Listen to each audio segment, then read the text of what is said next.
नमस्कार भक्तों, स्वागत है आपका हमारे चैनल पर, जहां हम आपके लिए लाते हैं परम दिव्य, चमत्कारी और शास्त्रों में वर्णित गुप्त जानकारी। आज का यह विशेष प्रसारण आपके जीवन को पूरी तरह से बदलने वाला सिद्ध हो सकता है। भक्तों, ध्यान दें कि हालांकि समय बीत चुका है, लेकिन आषाढ़ मास की इस पावन गुप्त नवरात्रि का महत्व सनातन धर्म में अटूट है। यह जानकारी 15 जुलाई 2026 से 23 जुलाई 2026 तक के उस पवित्र कालखंड से जुड़ी है, जिसे गुप्त नवरात्रि के नाम से जाना जाता है। इस लेख में हम आपको वह सब कुछ विस्तार से बताएंगे जो आपको इस पवित्र अवधि में करना चाहिए, क्या नहीं करना चाहिए, और वह कौन सी गुप्त चीज है जिसे गौ माता को खिलाने से आपके जीवन की समस्त दरिद्रता और परेशानियां दूर हो सकती हैं। हमारा चैनल आपको सदैव सत्य और शास्त्रों पर आधारित जानकारी प्रदान करने के लिए प्रतिबद्ध है।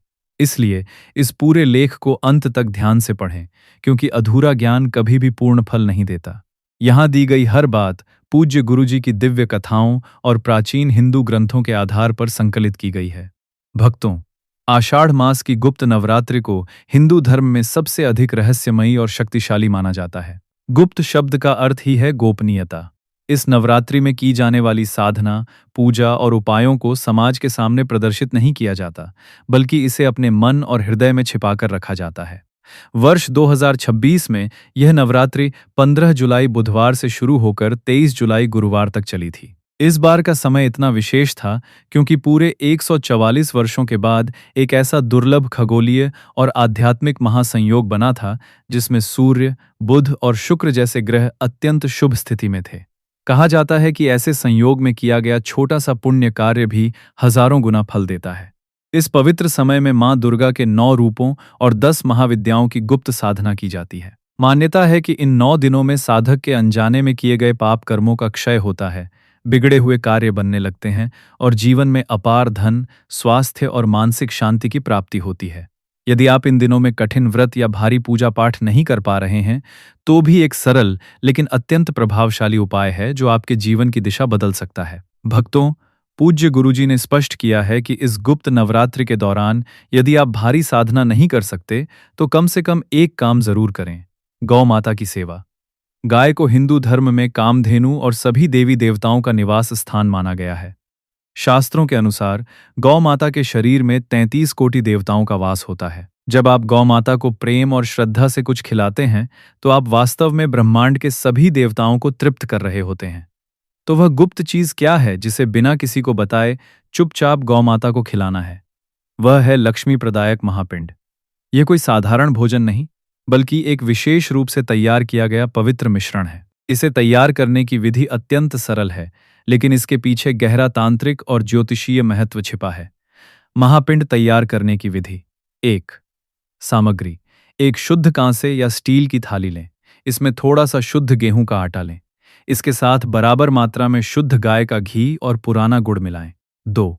मिश्रण: इन तीनों सामग्रियों, गेहूं का आटा, घी, गुड़ को अच्छी तरह मिलाकर एक सुंदर, गोल और बड़ा पिंड पेड़े जैसा तैयार करें। 3. विशेष भरवां सामग्री: इस पिंड के ठीक बीच में एक छोटा सा गड्ढा बनाएं।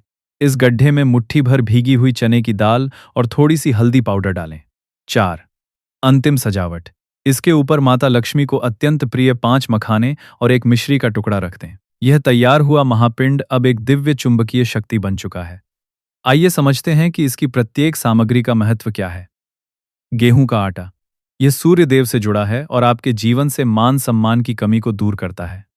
शुद्ध घी: यह साक्षात माता महालक्ष्मी की सात्विक ऊर्जा का प्रतीक है, जो दरिद्रता को नष्ट करता है।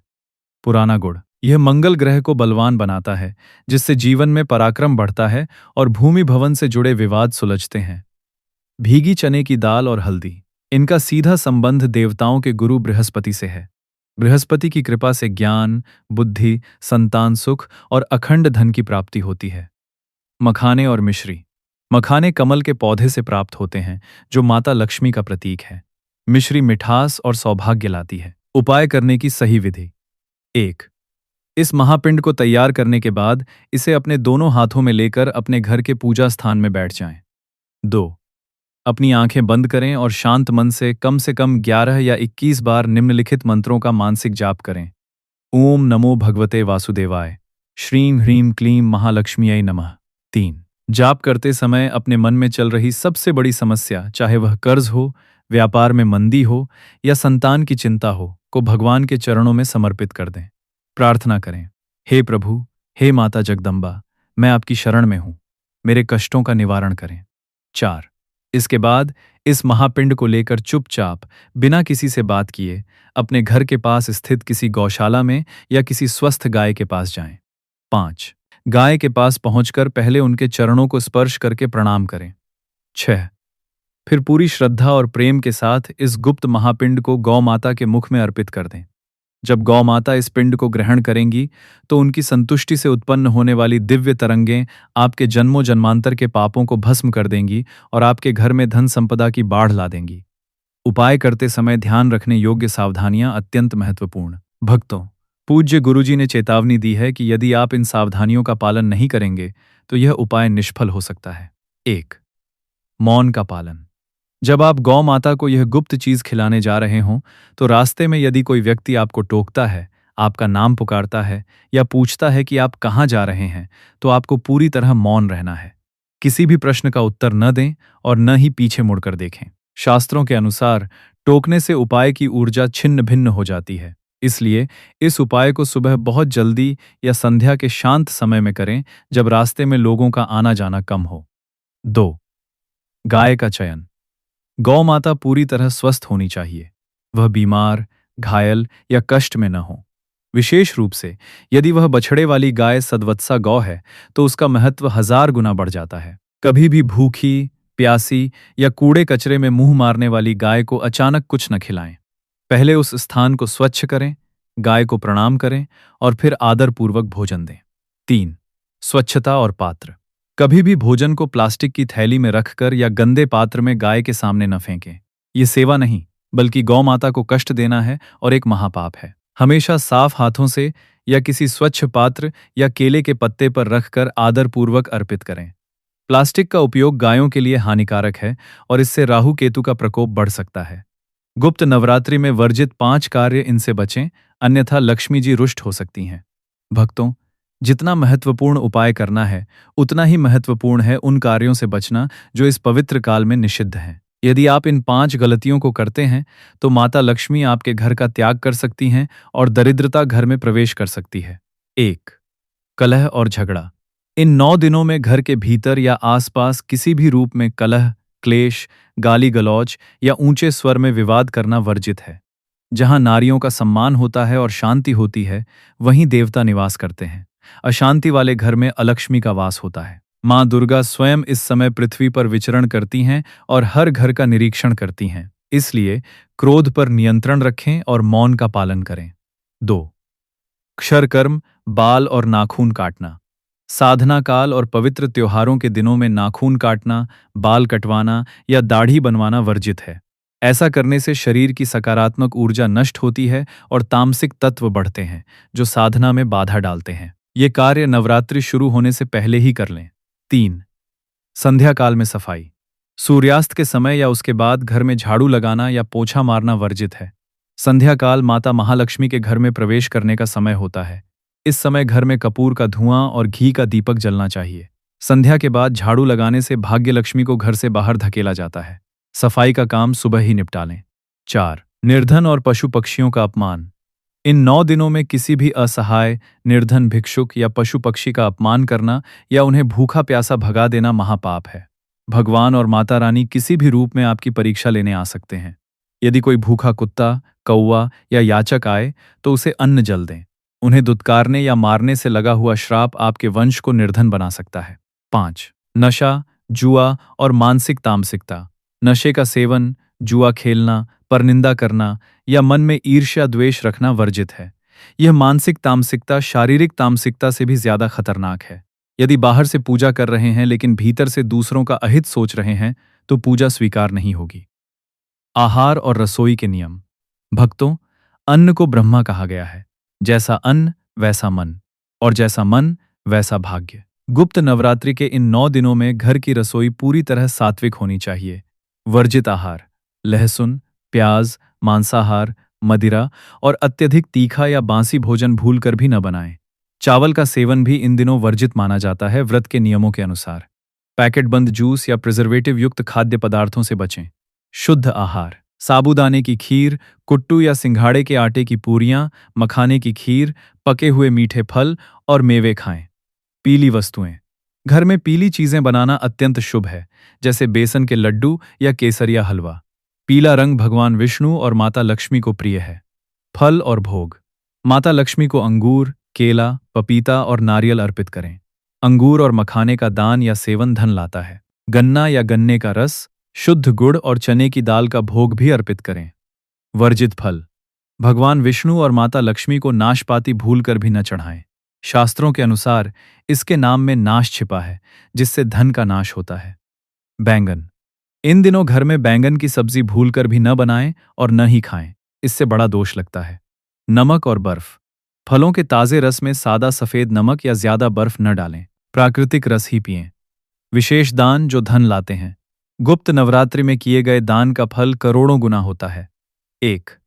अन्नदान, गरीबों को गेहूं, दालें और शुद्ध घी दान करें, इससे माता अन्नपूर्णा प्रसन्न होती हैं और घर में अन्न की कमी नहीं होती। 2. वस्त्रदान, किसी सुहागन स्त्री को लाल या पीले वस्त्र, सिंदूर, कुमकुम, चूड़ियां दान करें, इससे वैवाहिक जीवन में सौभाग्य और पति की आयु में वृद्धि होती है। 3. स्वर्ण या रजत दान, यदि सामर्थ्य हो तो चांदी का सिक्का या छत्र ब्राह्मण को दान करें, इससे राहु, केतु और शनि के दोष शांत होते हैं और व्यापार तेज होता है। 4. जल और छाते का दान, आषाढ़ मास में गर्मी और वर्षा के मिश्रित मौसम में राहगीरों के लिए शीतल जल और छाते का दान करना परम पुण्य है। इससे पितृदेव तृप्त होते हैं और वंश को आशीर्वाद देते हैं। पूजा विधि और मंत्र साधना, यदि आप लंबी पूजा नहीं कर सकते तो प्रतिदिन सुबह स्नान के बाद यह सरल विधि अपनाएं। 1. एक तांबे के लोटे में स्वच्छ जल भरें। 2. उसमें 1 चुटकी हल्दी और 1 लाल फूल डालें। 3. माँ दुर्गा के सामने बैठकर स्थिर चित्त से निम्न मंत्र का 108 बार जाप करें। सर्व मंगल मांगल्ये शिवे सर्वार्थ साधिके शरण्ये त्र्यंबके गौरी नारायणी नमोस्तुते। 4. यह मंत्र अनिष्ट, दुर्घटना, अदालती मुकदमों और शत्रुओं के षड्यंत्रों को नष्ट करता है। 5.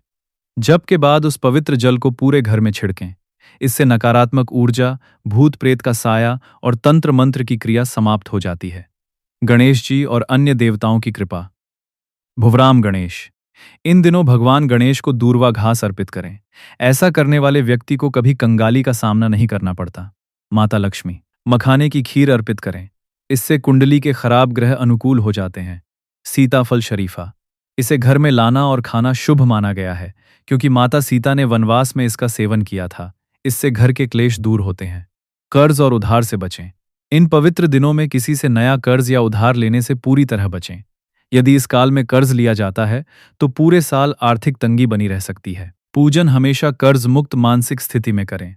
गुप्त नवरात्रि का अर्थ है गोपनीयता। जो लोग अपने पुण्य कार्यों, पूजा या दान का ढिंढोरा पीटते हैं, उनके पुण्य का प्रभाव क्षीण हो जाता है। इसलिए गौ माता को महापिंड खिलाने का उपाय, मंत्र जाप या कोई भी दान पुण्य अपने तक ही सीमित रखें। यहाँ तक कि घर के अन्य सदस्यों को भी इसकी भनक न लगने दें। जब आप मौन रहकर रात्रि के सन्नाटे या ब्रह्म मुहूर्त में शांत मन से यह उपाय करेंगे तो इसका प्रभाव इतना तीव्र होगा कि आपकी 7 पीढ़ियां धन धान्य से सराबोर हो जाएंगी। एक पौराणिक कथा के अनुसार देवराज इंद्र ने भगवान विष्णु से पूछा था कि मृत्यु लोक के मनुष्यों के पापों का नाश करने और सहज ही कृपा प्राप्त करने का सबसे सुलभ मार्ग क्या है। तब भगवान नारायण ने कहा था कि जो मनुष्य कठिन व्रतों में असमर्थ है, यदि वह आषाढ़ गुप्त नवरात्रि में सात्विक रहकर, मौन रहकर गौ माता को मीठी वस्तु या दिव्य अन्न अर्पित कर देता है, तो वे स्वयं माता लक्ष्मी के साथ उसके घर में निवास करने के लिए विवश हो जाते हैं। वर्ष 2026 का यह समय इसलिए भी विशेष था क्योंकि ग्रहों की स्थिति अत्यंत अनुकूल थी। सूर्य आत्मा, बुध बुद्धि और शुक्र धन का संयोग इस उपाय को अक्षय फल देने वाला बनाता है। भक्तों, हमारा चैनल आपको केवल वही जानकारी देता है जो शास्त्रों में प्रमाणित है। यह उपाय सरल है, लेकिन इसमें अटूट श्रद्धा की आवश्यकता है।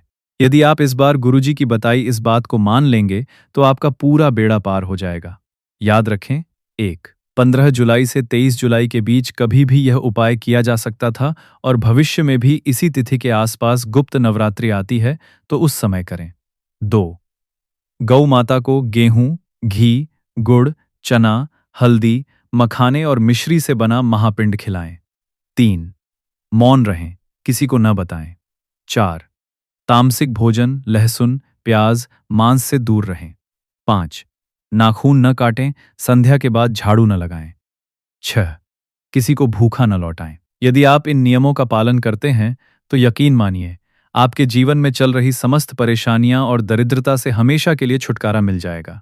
आपके जीवन में साक्षात धन की अकूत वर्षा होने लगेगी, सारा पुराना कर्ज खत्म हो जाएगा और दुर्भाग्य के बंद दरवाजे खुल जाएंगे। हमारा चैनल आपका मार्गदर्शन करता रहेगा।